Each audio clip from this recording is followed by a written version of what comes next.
nyonso bana ya diaspora fini makambo ya kotinda mbongo na bafamille po ete basombela biso balopango na nsima balia mbongo tolela na yango mama Clémence pe papa Jean-Pierre Kabamba basalela biso cité de la diaspora numéro 1 awa na RDC depuis 2019 na bongo mwana ya poto nyonso ya Canada ya France ya Belgique pe mokili mobimba na $3500 ya pamba oza na terrain ya 20/20 awa na cité de la diaspora okomikolo lopango ata soki $3500 eza ya kokoka te yaka na lombango po ete ezotekama pe ya crédit eza pe ya promotion sala na lombango benga biso na banimero oyo plus 181 75 66 46 76 plus 243 80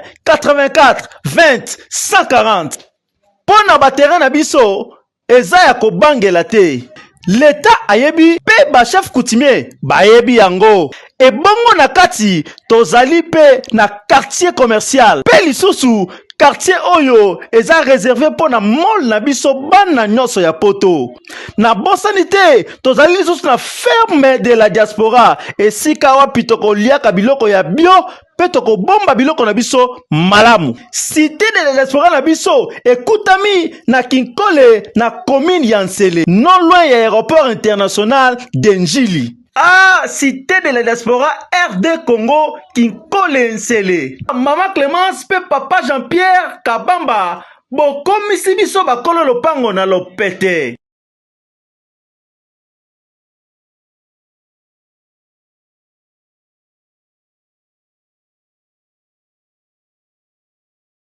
Kobalandi biso na kati ya Ediba TV mwana Congo mwana mboka bandeko lelo ezali lomingo toyeli bino message moko kitoko toujours na cadre ba recherche tokotaka pona kozwa ba information oyo tokomemela bino bayi oyo ba compatriote ba oyo bozali kolanda ba message ba makambo nyonso tozali kopesa bino ba information étape par étape na makambo ezali koleka na mboka na biso na este ya mboka ya liboso topesi bino ba mbote mingi de partout oyo bozali kolanda biso na bokebi pe na bwanya na kati ya émission na bino le marteau sur la table oyo ekambami na kati ya munganga spirituel docteur na bango oyo na ya koloba rien que la vérité sur la vérité.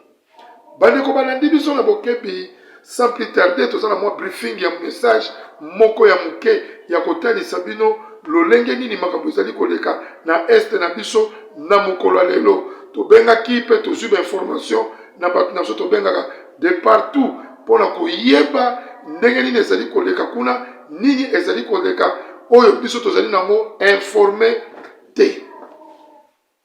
Wazalendo azali kosala musala na ye kitoko pe ko push troupe ya M23 et chose grave touti ko zoba message na bilili moko na kuti ko balansa mo awate po ekosala bino pasi pe na mawa na ngai moko munatalaki na yoki bien médité bandeko epai o wapi wazalendo azali koleka partout eza na ville ya Bukavu eza na ville ya Goma ndenge tozali ko repousser M23 oyo ekambami na ex-président na biso toyebi biso nyonso Hippolyte Kanambe oyo batu bayebi na vrai combo oyo mesala kobenga ye président Kabila démon oyo abomi yo abomi ndeko na ngai abomi ndeko oyo yo mon cher famille mobimba bolanda biso bien na parti nyonso ya lac balak nyonso ezali na batuto autour ya kote ya Bukavu Bibembe donc na mboka wana na Bukavu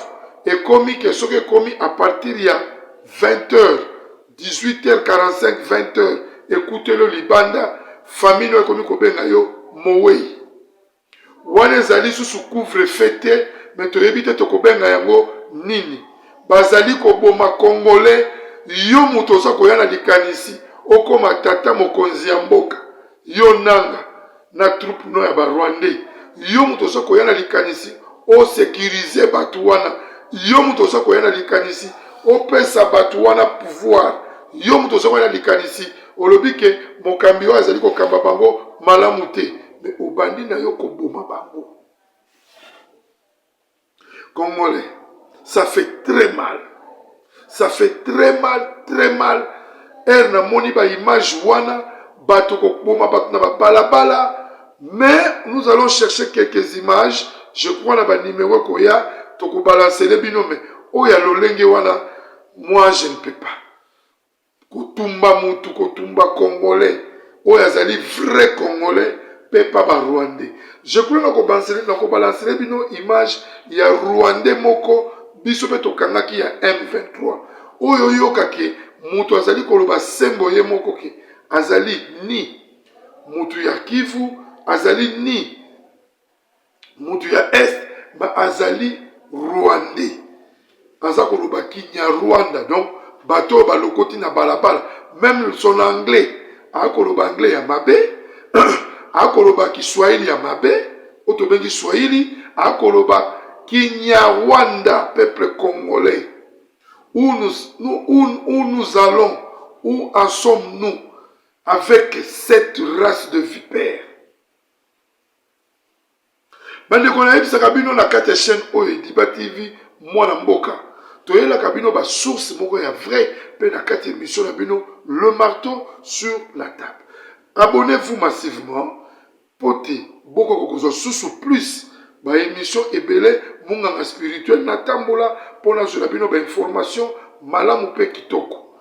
Bande ko sala kapasi toko pesa bino ba message oyo parce que toko la musa patriote congolais nyonso et pays azali ayebake akanisa na mutu na yata mokolo moko lisusu te ke mutu lokola Hippolyte Kanambe peut retourner encore au pays.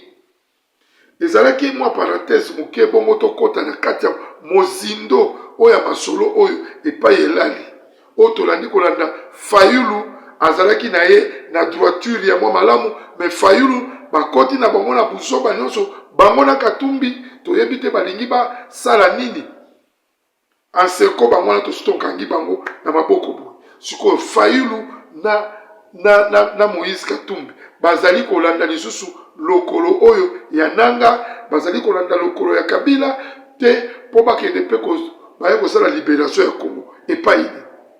Vous voyez comme vous mourrez, vous allez mourir parce que Kagame mission na yezali rapesio cop et simbite sukasani a éliminé.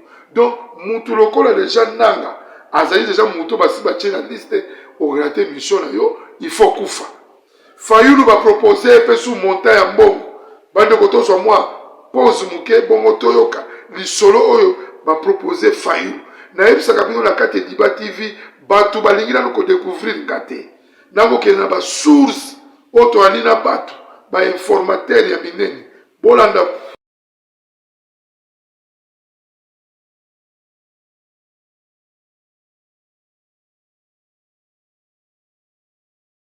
Au nom de Jésus, matoye funga mamunokolo ba matoye funga mamunokolo ba na kombo na Yesu. Matoyi na ye na malobe ngai mama Lutumba nakendaki na prière ya convention oyo esalamaki ya papa Moïse ayaki awa nakendaki kuna na mwana nanga azalaki banda inane azalaki koloba te eti ndenge akokisi 23 ans tokendaki kuna papa abondelaki mpo na ye namoni akomi koyoka mpe koloba yango wana napesi nzambe oza na merci mpo na bolamu nyonso azosalela ngai. Shalom bana nzambe kana nga ezalaki ka ya depression makasi na banda kolala te na banda koganga na banda kolota bandoto mabe na kondaki na silaki nzoto bamemaki nga na hôpital psychiatrique na dépensaki mbongo ebele esimbaki te or fallait na sala mémoire na nga ya fin de cycle ba dépensaki koleka même na classe prophète moko ayebisi biso eza likambo kokende hôpital te eza likambo koluka nzambe epa na ye moko esimbaki te tokende na ba ministère ebele ba prophète ebele simba ete mais nakumisi nzambe ya papa Moïse po mokolo bamemaki nga dès le premier jour epa na ye asimbaki ngai mutu na ngai komaki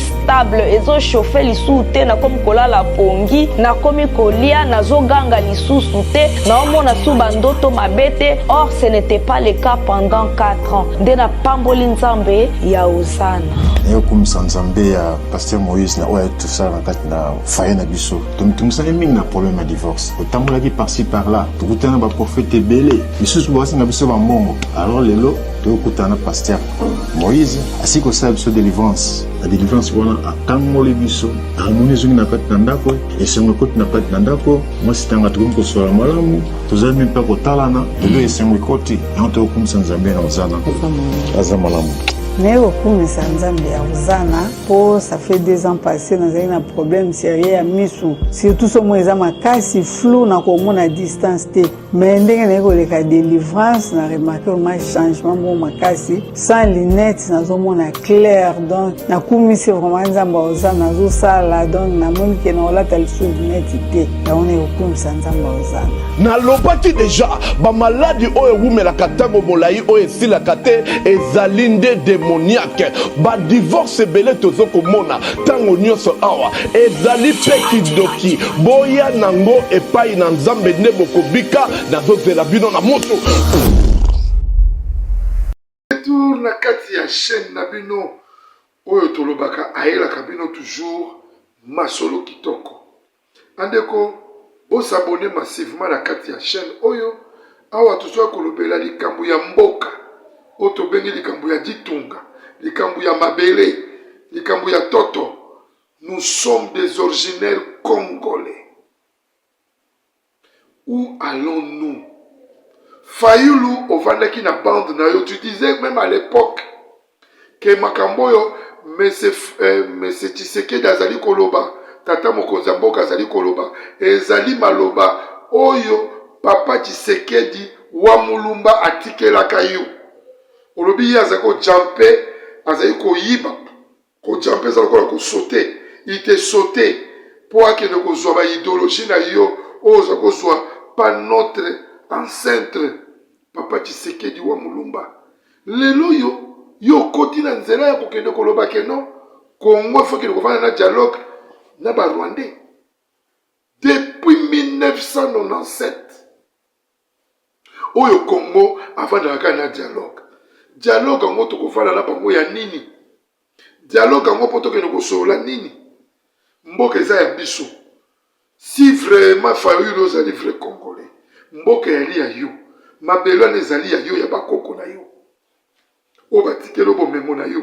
Mais pourquoi aujourd'hui tu te dis que non au côté na liti ya combat ya kokende koloba ke Monsieur Tshisekedi notre président akele kokota na liti wana ya négociation ya dialogue nini tukosala. C'est notre pays à nous. On n'a pas le besoin, il y a dialogue. On a compris qu'on était agressé. Et puis on a vu directement cet agresseur. Vous savez, vous voyez que c'est Kagame qui est derrière tout ça. Et puis vous savez très bien, c'était Kabila qui était derrière ça. Et Boudouboulou qui était. Maintenant, comme Babimi, si Bangono sur la poisse. Et vous suivez encore cette chemin-là. Qu'est-ce que vous croyez, vous, là? Que Kabila Tshisekedi a pouvoir pour bien voir au côté. Non. Non, et archi fort. Archi fort. Et ça dit, analyse, auto, dit que ça, la Kolanda Bino, le Makamuna Bino, pied à pied, na Munoko, Boali Koloba. Le petit politicien que vous allez. Yeka Moïse. Où est ça, Zambi? Où est Mboka Nabango? Combien d'identités à on a identité à italien, on a identité à zambien, on a identité tina à brésilien. Ce qui a fallu le éviter. Ce qui a mouto yo comment porter parole, il a fallu le marter. Ce qui n'a Daniel Saf, mouto na li bande longi mabe. Ce qui a bien moté. Mais on vous informe. On vous informe maintenant que on vous a compris. On a compris là où vous êtes. Donc tout là vous êtes derrière. Même comment tu peux passer par une autre canalisation pour son bon? Ou son bon non. Kagame qui?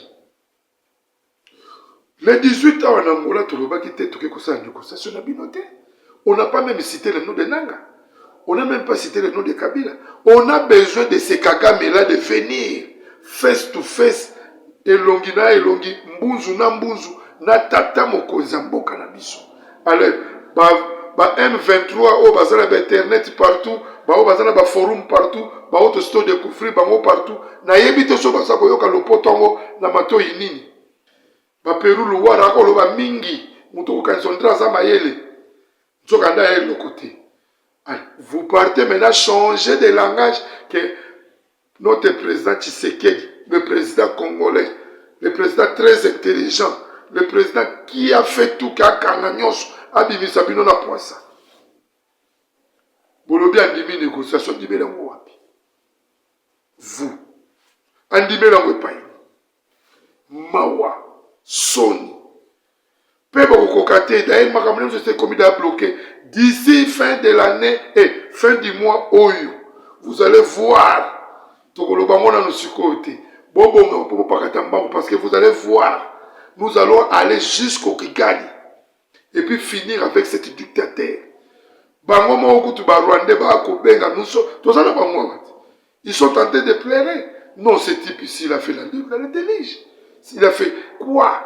Yango moni tata mokonzi ya mboka ex Mobutu azako lobango Congolais kote kata eteni moko ya mabele te. Yango idéologie oyo tata mokonzi ya mboka très intelligent Messe Antoine Félix Tshilombo pour natanga bakombo na fier nyonso akoti na nzela wana po azali du sang congolais du père et du mère fayuli ozali ya wapi pourquoi on s'en va to bozoli d'abord refeseka ba ekolo mususu ebimaki noto mando sa suma ba tribalisme et ba koloba est-ce que vraiment un vrai Congolais cause à la comportement pourquoi vous voulez toujours salir et loko ezalité que nous ko salir ça fait mal, ça fait très mal.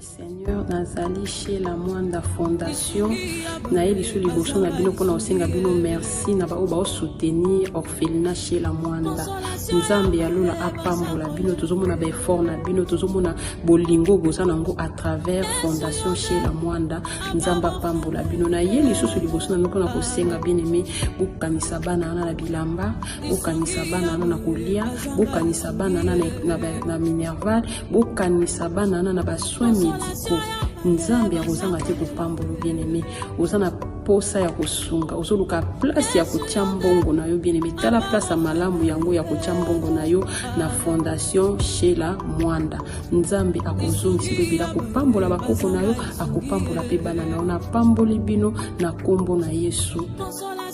Vraiment nazangi baba merci beaucoup ma chérie. Merci beaucoup maman Olela. Merci beaucoup tous les partenaires. Tout maman na biso Sheila na papa na pesi bino mbote na kombo na Yesu Masia. Atuko na nesengo mingi ya kolekanga mama Chantal na sepe na ONG. Na sepe makambo obo osala biso. En tout cas c'est vraiment makasi. Na moni bana ko zo bakaye pe mukete bakaye beleke ngela sake ane oyo to somba ta kaye moko te. Yango nzamba lola nzembo azanzamba ba vet. Nzambo zanzambela ngai do akanisela bino. Merci beaucoup. Olongoli biso twani mama Chela Mwanda. Merci beaucoup Zamba pambola yo abakisalo mukisu. Merci merci.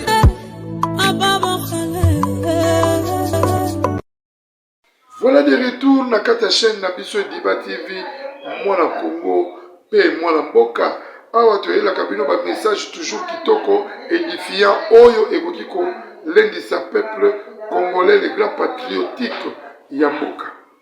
Bandeko ça fait mal komona ke mutu lokola Kagame mutu lokola Fayulu atiki na ye nzela wazako tambola abimi na bande parce que on l'a proposé une somme d'argent mais mboka ezali ya ye ye andimi na ye akende kozwela mbongo wana kuna pa Kagame nde aya netumba.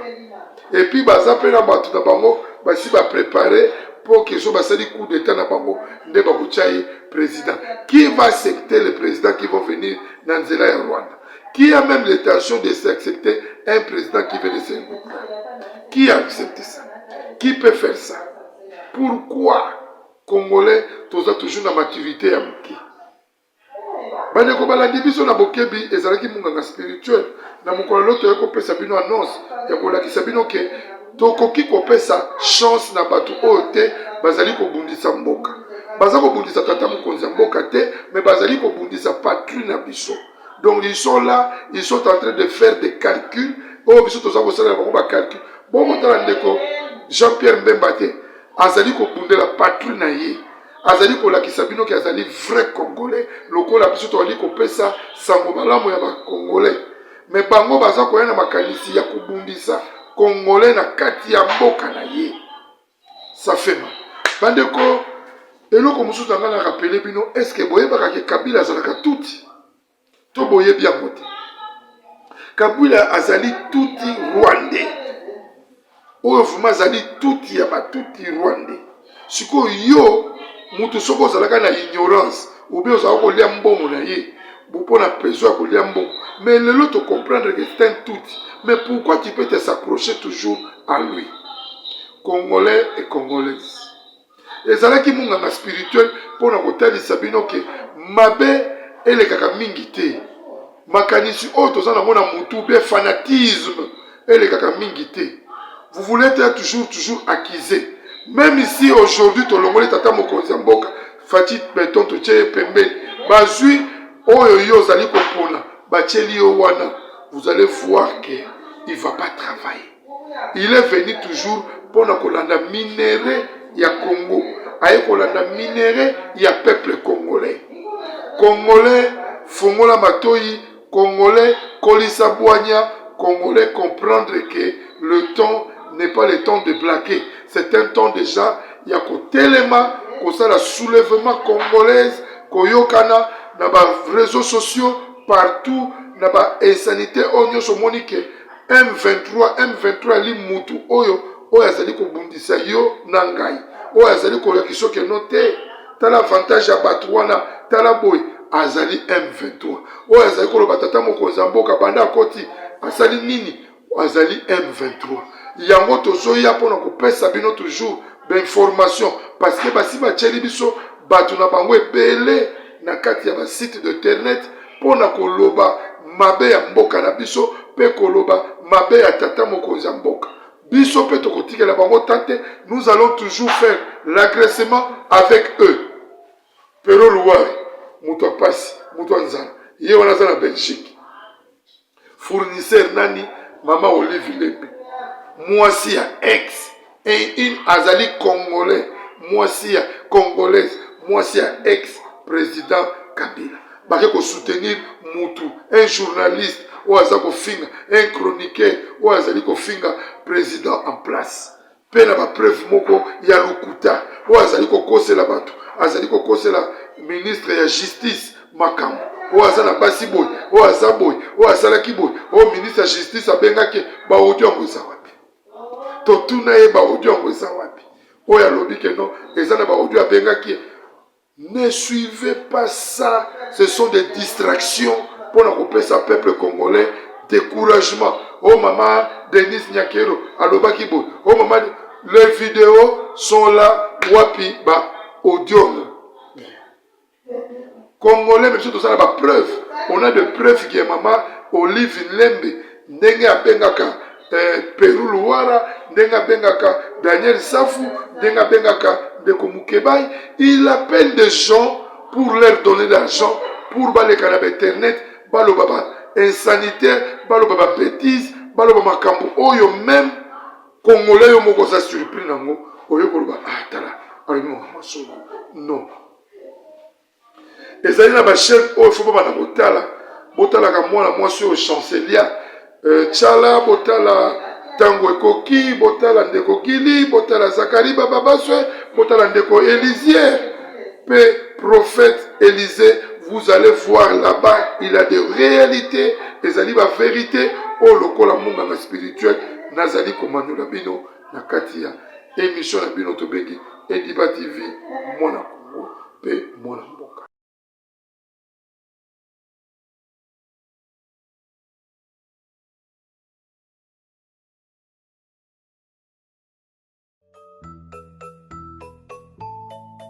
Les fêtes s'approchent. L'orphelinat Vida a besoin de votre soutien financier et de dons matériels pour célébrer ensemble avec les enfants orphelins. Pensez à leur aider avec un petit geste que le Seigneur met dans votre cœur, cela suffira. Offrez-leur un moment de joie, tout comme nous le faisons pour nos enfants. Ils n'ont que Dieu et vous comme soutien, car il est écrit: il y a plus de bonheur à donner qu'à recevoir. Orphelinat Vida sokayokota na banda kuna bino ezaka ko sala Matthieu 7:7 comme d'habitude. Bonne année, Noël yango esokomi biso na porte. To pense aussi na bana obaza na ba parents. To éviter yo yaka Orphelinat Vida. To passer un moment agréable avec les orphelins. La gloire sera rendue à notre Dieu. Napesi merci na ba partenaires o ba kota la biso, botika biso te. Nous sommes situés au 49 de l'avenue Kinzola. Les patriotes congolais, tout ça la soulèvement bisomoko. Tout bandana ko bengana M23 o yazana kacha kisasa. Tout banda ko bengana ba oyo ozomona ke bozana ye avenue moko aza ko bundisa yo pona intérêt ya mboka na yo. Tout bandana ko bengana bango et puis to kende ezalaki ba l'un de message auto elibino na bukola lelo parce que ceux qui te pesi bango tango vous allez voir que ces gens-là au bozala bango ndenga zolo bawana baza déjà corrompu bazali ko zombongo pepo baya ko sala nini bakoisa dignité ya mboka na biso bande kozalaki ya bino munganga spirituel na katia Ediba TV mwana mboka Congo pe na kati ya émission tobengi le marteau sur la table na yelaki bino message moko ya lelo pona kotelemisa bino kolamusa bino ke boyeba ke mboka ezali na eta ya malamu pe tozali toujours kokontrole ba oyo tokangaki ba teni na bango na Kasumbalesa tout elekaki napesaki message na numéro elekaki lobby donc tozali koévoluer toujours malamu eloko moko mabe ezali te oyo bakangami na niveau Bukavu kuna baoluka ndenga kobima baza kokoka te nde babandi kosala bacrime wana mais d'ici là nous allons stopper cette hémorragie wazalendo oye toujours de l'avant tosimba la main de la main ndenge tata mokonzi mboka asi atindi bameya mpona kosoutenir bawazalendo po te wazalendo esala mosala kitoko en complicité na FARDC ezalaki ya bino monganga spirituel na kati ya numéro oyo pona kolamusa bino kolakisa bino qui est Fayulu et Katumbi quand bakei balandi kaya bashole balandi kaya ba ambongo balandi kaya aseko balakisa bino ke congolais azali muto azali ko comprendre te eloko nini ezali koleka pona mokolo tosuki awa pe topesi bino bambote mingi abonnez-vous massivement oyo azalaka déjà membre na katia Ediba TV mwana Congo pe Ediba TV mwana mboka continuez kopanza biso pe bobenga biso na numéro oyo ezali affiché po topesa bino ba message mosusu kitoko pona mokolo tosuki awa pe topesa bino mbote mingi epai bozala vraiment malamu Nzambe abatela bino pe abomba bino na kimia pe na bolingo mingi tosuki tomonani mokolo alobi soki Yesu azongi.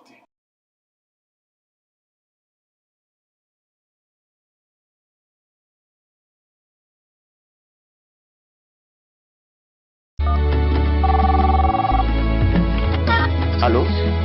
Allô, ma soeur fille. Ya ma soeur. Bon maman kuna na homme de veillard misunga. Naza déjà na misunga homme de veillard. Au moni tant maman avec église. Allô, na oki bien te. Tant bazo sengo mbongo, yo tindi mbongo, bango bale ba songe ba kati ba songe ba memel ba dispensaire mike.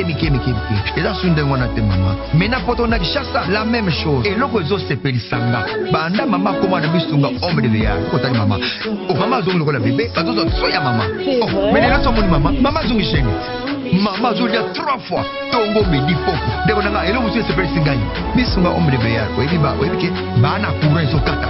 Soki esalika manœuvre pano ya temps bana lumière 24 heures sur 24 heures et puis connexion internet et fanda et puis soki mama ayoki mal à l'aise ou bien mutu pasi nzoto dérangé kaka na mutu na place à la liwana a fini bouton rouge docteur Mbango ataka tu sais pourquoi homme de vieillard misunga eza na kati ya clinique misunga de so futima on ozo regretter te awa tu bien na wezali ba minganga bazo sala mama contrôle chaque semaine mais azala kuna abela te bazosala examen en tout cas ya masati emonani penanga na pemi bana mama comme na homme de veillard misunga emonani na misu te emonani bamboko na kopinda ya pamba wana c'est fini tout ça bokoliango lisusu te homme de veillard misunga ngana bango rendez-vous kana fin du mois na pemi te non tika ya panda kuna lia tranquille apema ba médecin 24 heures sur 24 heures a continuer kuna ngana lopesa ka mbongo na fin du mois yebisa bango na changer comme on a commis les bâtiments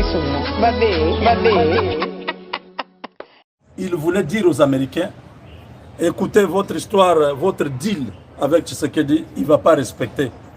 C'est quelqu'un qui ne respecte pas les engagements. Paul Kagame, tu as perdu la bataille. L'accord avec la RDC va passer. Tu as envoyé des gens à New York, à Washington. Tu as utilisé tous tes canons.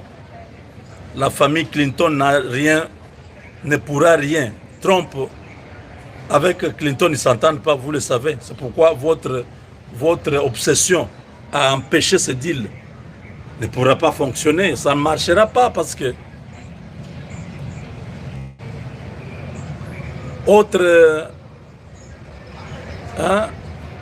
temps, autre mers. Ce n'est pas 94 aujourd'hui, ce n'est pas 96, ce n'est pas 98, c'est 2025. C'est 30 ans après. Pourquoi tu ne comprends pas que même un enfant de 30 ans, il doit être déjà chez lui avec des enfants. Donc, vous devez sortir de cette conception de croire que la RDC était une chasse gardée pour vous. Vous avez utilisé Kabila. On comprend pourquoi vous étiez trop à l'aise pendant 30 ans avec Kabila, parce que tout allait bien. Vous devenez bavard parce qu'on vous a arraché ce que vous pensez que ça vous revenait des droits. Congolais, vous tous qui suivez cette vidéo, partagez cette vidéo. Vous devez comprendre que si Kagame pleure aujourd'hui, si Kagame se plaint aujourd'hui, partout, c'est que Tshisekedi lui a fait très mal. C'est que Tshisekedi travaille pour le Congo. Parce que si Tshisekedi travaillait, si Tshisekedi était traître, complice, s'il travaillait pour Kagame, il ne serait pas en train de vivre, nous ne serions pas en train de vivre ce que nous vivons là. Donc vous comprenez que la fin de ces messieurs n'est pas loin. Je vous ai toujours dit, comptons sur le Seigneur. Il va continuer à humilier le président. Il a dit quoi? Tshisekedi n'a jamais gagné les élections. Vous vous rappelez, non? Dans une autre interview, il n'a jamais gagné les élections, ni en 2018, ni en 2023. Il a dit quoi? Une autre fois, Tshisekedi est incompétent. Tous les jours, il provoque le président. Il dit des choses sur lui. Mais le président est déterminé à en finir avec cet homme. C'est une question de temps. Cet accord, personne ne s'attendait. Vous avez vu l'accord, ça bougeait même Katumbi. Hein? Ça bougeait Kabila. Il est sorti de l'ombre. Tout le monde est agité. L'agitation est due au fait qu'ils savent que ça va être la fin de leur existence. Ils vont être arrêtés. L'Amérique au Congo, ces gens-là, que ce soit Kagame, Katumbi, Kabila, tous ces gens vont répondre. Ils ont vendu l'uranium à la Corée du Nord, ils ont fait beaucoup de choses, ils ont le sang des Congolais, ils vont payer, ils le savent. Ils le savent. Et Trump, avec ce qu'il est en train de mettre au point, il y a le corridor de Lobito qui est là, et Trump sait que ça c'est l'empreinte de Biden. Il veut faire le port de Banana. C'est ce qui fait mal au Congo-Brazzaville et à l'Angola. Vous avez vu Denis Sassou Nguesso et Lorenzo de temps en temps ensemble. Cette histoire, ils savent que l'Angola c'est un petit pays. Brazzaville est un petit pays. La RDC, c'est un grand pays. Dès que Banana est activé, si ces ports-là commencent à fonctionner, les deux ports, et Lobito et Pointe-Noire, vont fermer. Et pour ça, il faut tout faire pour empêcher Tshisekedi d'atteindre cet objectif. Il faut tout faire pour les faire partir et amener celui qui viendra empêcher ce projet-là de se réaliser en échange de la paix. Vous comprenez? Donc, l'administration américaine est favorable. Ils ont déjà donné leur accord sur ce qui doit se faire en RDC. C'est une question de temps.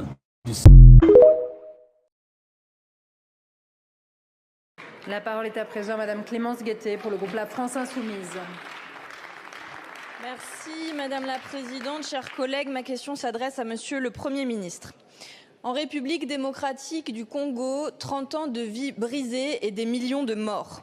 Depuis la Seconde Guerre mondiale, jamais un conflit n'a été aussi meurtrier. Le M23, milice appuyée par l'armée rwandaise, poursuit chaque jour son offensive et chaque jour donc en RDC, des enfants sont exécutés, des femmes sont violées et des êtres humains sont torturés. Le pillage du Congo l'a transformé en cimetière. La Commission européenne, complice, a signé l'an dernier un accord pour faciliter l'importation de minerais rwandais. Mais la majorité de ce minerai, Monsieur le Premier ministre, elle vient de l'Est du pays voisin. Le coltan, l'étain, le cobalt, le tungstène, tous ces minerais ont l'odeur du sang.